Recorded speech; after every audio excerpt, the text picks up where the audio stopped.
Hello,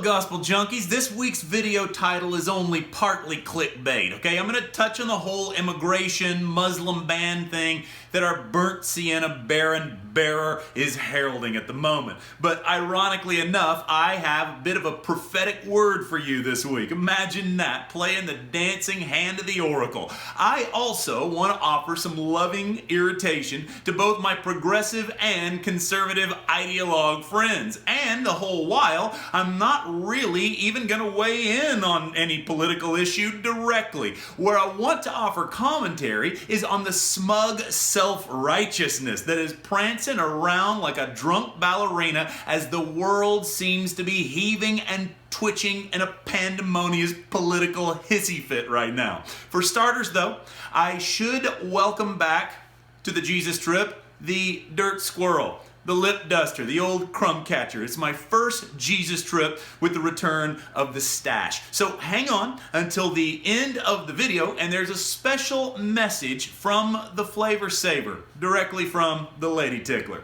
But on to business. I mean, honestly, we can't avoid this, can we? I mean, politics is just in everybody's face right now. I don't want to drop the torch of the gospel for the lesser vocation of political pundit. There are enough preachers out there, both liberal and alt-right, already spending their gas offering op-ed pieces to their own respective choirs, validating themselves in their own niche markets, offering confirmation bias of what everybody wants to hear in their stream. Now look, don't get me wrong, I have my political views, but if you wanted to hear them, I would be hired on as a talking head on Breitbart or Huffington Post. And I'm not saying that apolitical is the way to go either. Yeah, get involved, that's great. I think we're seeing now how inextricably connected theology is to politics. It's like a direct, concrete outworking in a lot of ways of what your worldview is and how others should be treated.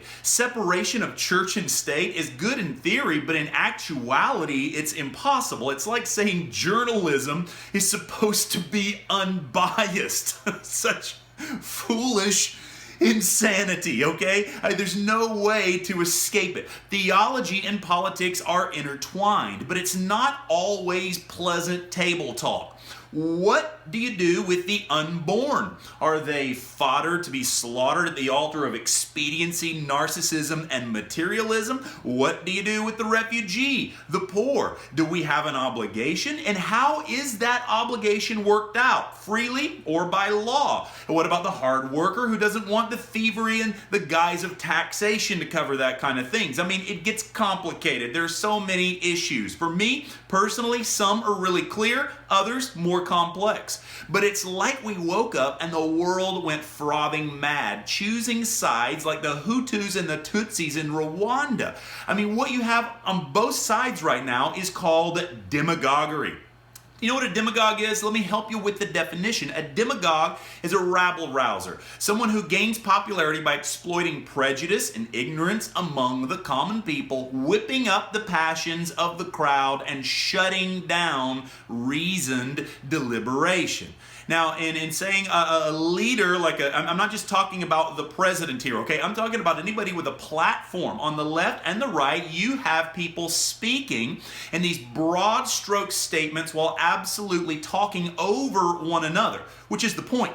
Okay, for instance, with the immigration thing right now, you have people speaking in straw man caricatures as if you are either for or against immigrants. Look, I'm not for or against immigrants more than I'm for or against Trump. Stop making sides and use your brain, use reason.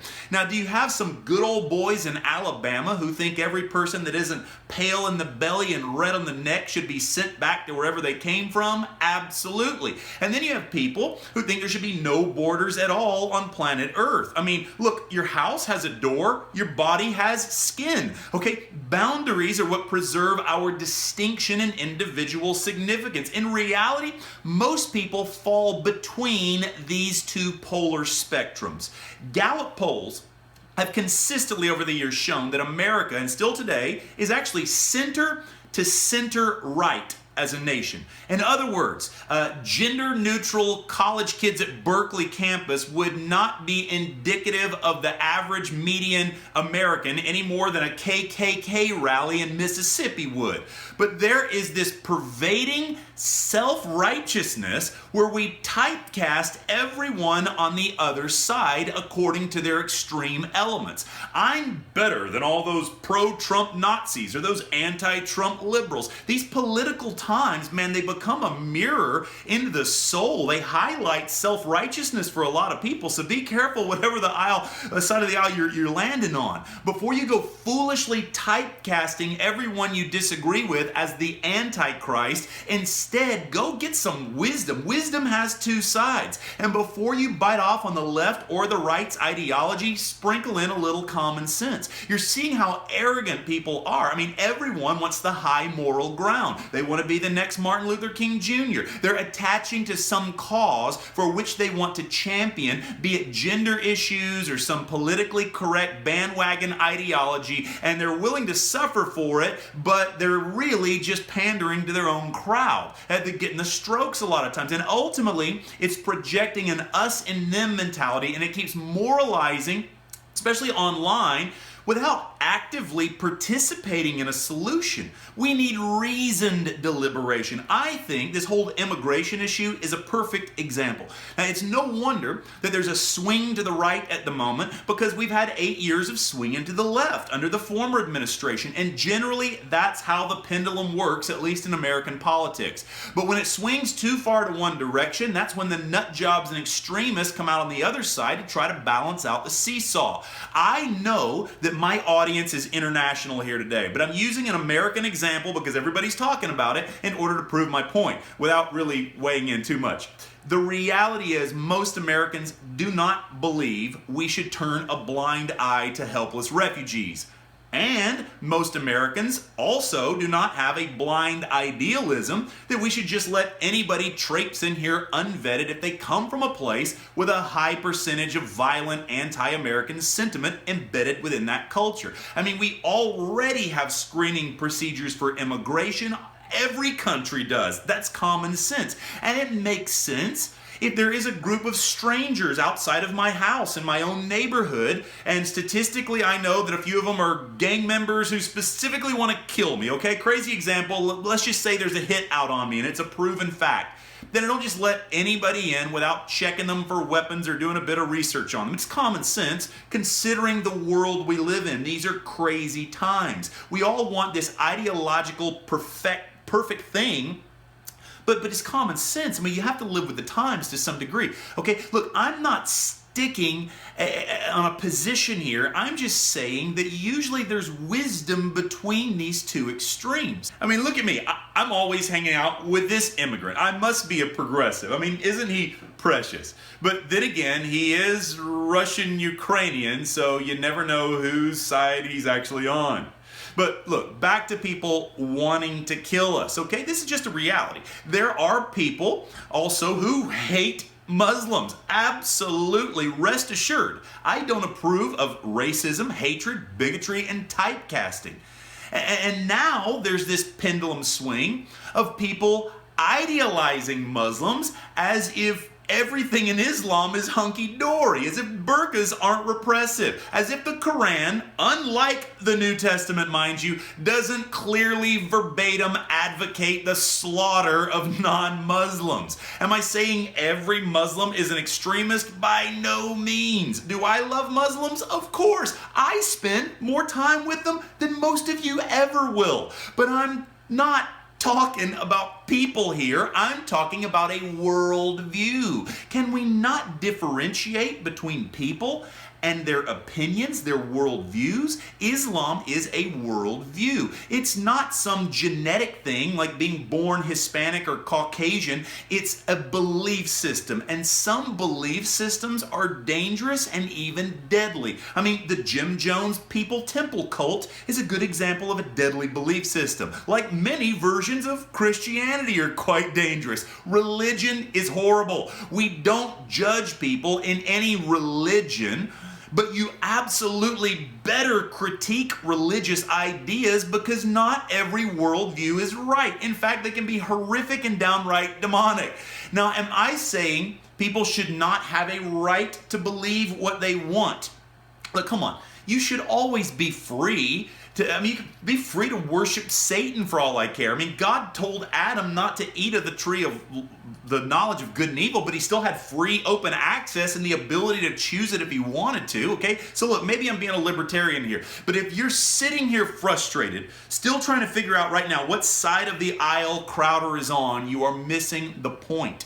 We immediately start sizing people up. Is he on my side or is he on their side? And if neither, if he's not taking my side, then he's taking their side by default, by waffling on such an important issue that I'm willing to die for. Look, the point is, we get on these ideological, self-righteous bandwagons that exclude dialogue. I'm not saying there isn't right and wrong, or even that there's not time for polemics, for argument, but we must communicate with charity. It is okay to disagree vehemently on ideological principles without vilifying entire people groups. I think there's unity in distinction, which is modeled in the Trinity, which is a blueprint for all of our relationships. I saw a theological doctor on Twitter the other day. We'll blur out his name for just kindness here. I follow a lot of both progressives and conservatives, and all the progressives, man, right now they're using these big, strong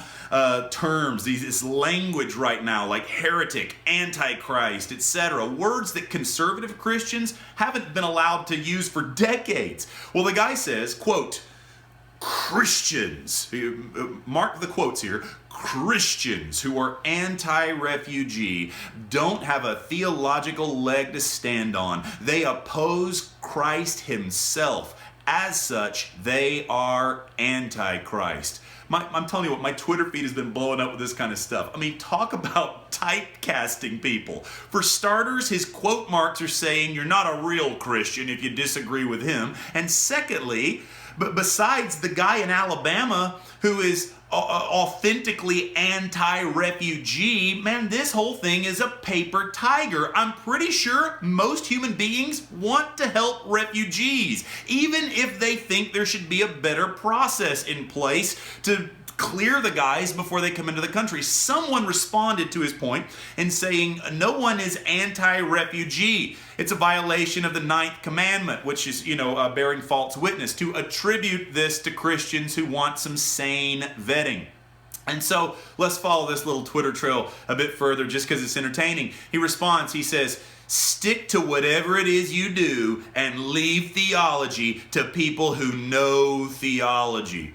Man, this sounds like a nice, humble guy, doesn't it? Not full of himself at all. So let's continue. The other guy responds, MDiv, Westminster, 1983, magna cum laude. Any other lame replies? He has to quote his resume as a theologian to respond to the guy. Anyways, look, I'm not gonna weigh in on Trump's immigration plans. I'm just saying, look, there are strengths, there are weaknesses in all these different arguments and positions. And again, if this were strictly about political or social commentary, I feel that I would have abandoned my lofty post as a gospel preacher for the subservient task of political pundit. But it is sad to see that so many have done that on Twitter and Facebook, and they're like making it their main goal to push some political thing. And it's like, where's the gospel in this whole deal? We can't associate that directly, the gospel, with some type of socio-political agenda. Now look, my ultimate point is, in the name of inclusion, of the weak, the broken, the huddled masses, a beautiful thing, we still end up vilifying and typecasting people we disagree with on how it should be done. So because I refuse to say Trump is the Antichrist, somebody's going to see this and label me as an evangelical pro-Republican ranting like Alex Jones. For starters, look, evangelicals hate me. I've never listened to Alex Jones. And I don't think the Orange Dawn is Mother Teresa by any means. I'm an equal opportunity offender, conservative and liberal alike. And rest assured, look, I don't approve, again, of racism, hatred, bigotry, and typecasting, but I'm also not inanely typecasting everybody who disagrees with my positions as being racists, bigots, or Nazis, okay? See, on all sides, we think God endorses our blind idealism. But for all their theological reading, a lot of progressive Christians just lack wisdom. They lack some common sense. They're always on some ethical tangent of pacifism or social justice or whatever's trendy, things that aren't bad in and of themselves, understand. But the only time you hear them focus on Jesus is when they whip him out like a hammer to clobber somebody over the head who disagrees with them. That's the only time you ever hear them quote the Sermon on the Mount, is to attack somebody. Look, we could all do with a dose of humor and not take ourselves so seriously. I guarantee you our positions on matters are always going to be evolving anyways. And there's this self-righteous sense of betterment that is just so insane. And you see it on both sides. But here's the real kicker. Okay? See, most people are just talking smack, but they're not doing anything.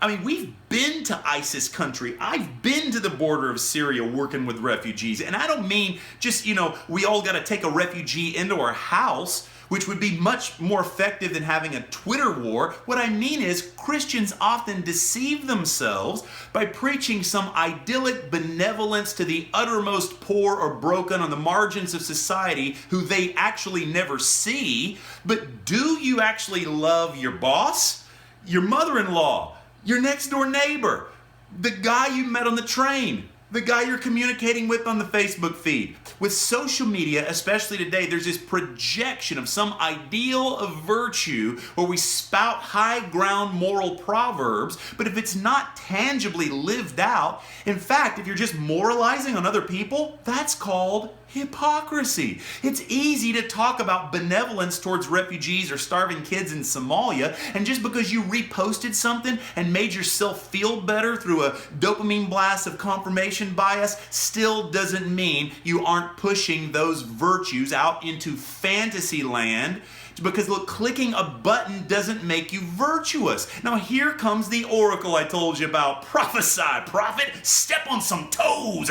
Can't you feel it? There is all this pressure. I'm telling you what, guys, this has been building up on social media that is about to culminate in this watershed moment in our society, in our culture. I mean, already you got a lot of people going zero dark 30, getting off their phones and off the internet altogether to live real life again. It is such a bizarre alternate world to live in where we get addicted to positive feedback and anxious over everything. Social media is such a new phenomenon for humanity. We really don't even know how to fully cope with all this technology yet. I mean, remember when Facebook first came out and everybody was having a mild heart attack every day for the first 2 years? You thought you had to get on all these long arguing, debating feeds and convince everybody or defend yourself, and it was just a stress-inducing nightmare before you realized you could just unfriend or unfollow or block somebody and move on with life? Look, all of us are learning how to cope a bit better now with technology, but there's still this altered virtual reality paradigm that is still artificial. And we get caught up in these bandwagon things. And what I see is we're about to see a move towards authenticity again. Now, I'm not some anti-technology Mennonite Puritan, okay? I'm not going to be tossing my phone, but I think we're about to see a return to real human relationships, a real acceptance of long silent pauses and awkward moments in conversations that engage real human beings. I mean, what about a return to silence, to simplicity, to wholeness, to having a single focus?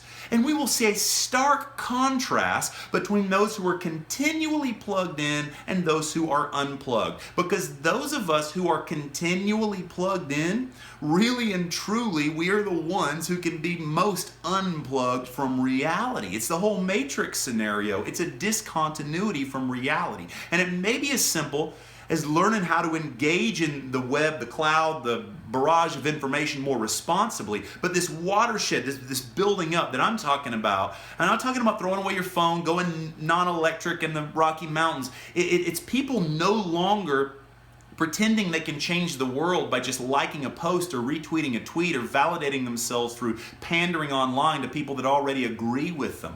Suddenly, I'm seeing people wake up. And it's going to be like, hey, we can live life, and we can live it like Jesus, not just hunched over a screen, not just liking a post about starving kids in Burma, but actually taking in a real foster child in your own city. Not whining about, somebody's perspective on immigration, but helping a little old lady across the street today. Sure, share your mind on what you believe, but let's have constructive dialogue, and for God's sake, let's live this thing, not just whine and criticize, not just setting up a GoFundMe to go fund someone's GoFundMe that never results in anything, somebody else who might go do something, but do something yourself. Try going yourself. As we engage life again, I see a renewed passion for missions, tangibly embracing the poor and the broken and the garbage dumps and the slums and these third world hellholes that get utterly neglected. And I don't think this watershed break back into real life is going to happen for everybody. Plenty of folks will stay hooked into the dopamine of that artificial world, but there will be a lot of people who are waking up who no longer give a flying rip what the Kardashians are wearing or how many followers you have on your fan page or what the latest political opinion is spouted from the Hollywood Actors Guild. Most importantly, and here's the practical baby step that you can take to the bank right now, there is going to be a return to contemplation. Do you remember when you used to pray? I'm not talking about popping a hernia, begging for stuff in IHOP. But remember when you just sat around enjoying His glory, practicing God's presence. In the silence, He's speaking. As a practical application, try taking a few minutes in the morning to meditate before you pick up your phone and join in on the day's outrage. There's a wall of noise we've built up to keep the refugee Jesus on the outside, but I promise you, He doesn't need any vetting to know that he is one dangerous cat to have inside the house. And look, as the cacophony of all those other voices rage on to drown him out, those who still themselves, who be still and know that he is God, will be utterly at peace in the eye of the storm. Why do the nations rage? Come back to a place of centering, to a place of sanity, away from the polarizations, the mischaracterizations, the mischaracterizations, the defensiveness, the offensiveness. There is one far broader and deeper within you that the cloud could possibly fathom or contain. So often, no matter how convinced we are, and our blind moralistic zeal for whatever cause, we've actually been lending our voice to those who rage against him.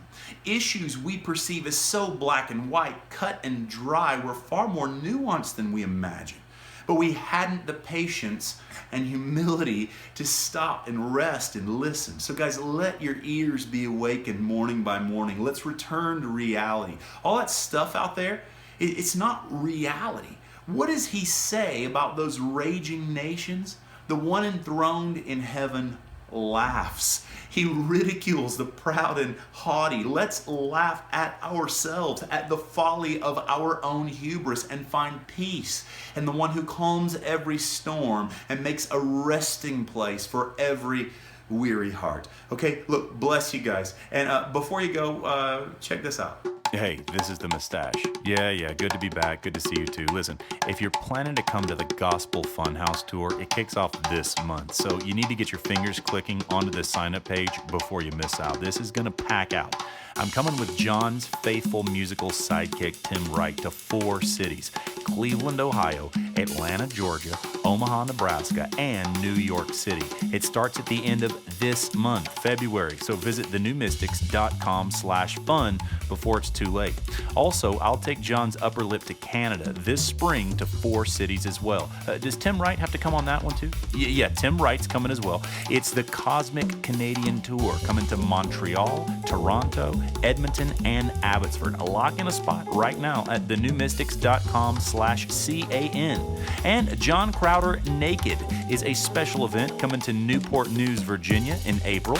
Lily Crowder has a special women's retreat with Benny Johnson and Melissa Wood in Santa Barbara, California in April, and John Crowder will also be in California in Redlands in May. We have many other fan-friggin-tastic events you can find online at thenewmystics.com/schools. And John also has a few spots open for his summer Trans-Siberian Railroad internship through Russia, Mongolia, Hungary, and Armenia in August. A few of you can get a taste of itinerant ministry, non-stop gospel train action that will have you walk in side saddle for a few years. If that's for you and you've got faith to raise the cash and take the time off, visit thenewmystics.com/RU. And finally, our only mission trip that is currently open to applicants is to Hong Kong and the Philippines late in 2017. It's going to fill up. It's a 2-nation trip. We're kicking off a brand new children's home for orphans we're building in the Philippines. We're going to hit garbage dumps, get hammered. Trust me. Visit thenewmystics.com/go. Sons of Thunder runs on partnerships and generous contributions from people like you. If you've been blessed by the ministry and want to participate in sharing the gospel and reaching the poor with us, consider becoming a monthly supporter at thenewmystics.com/partners.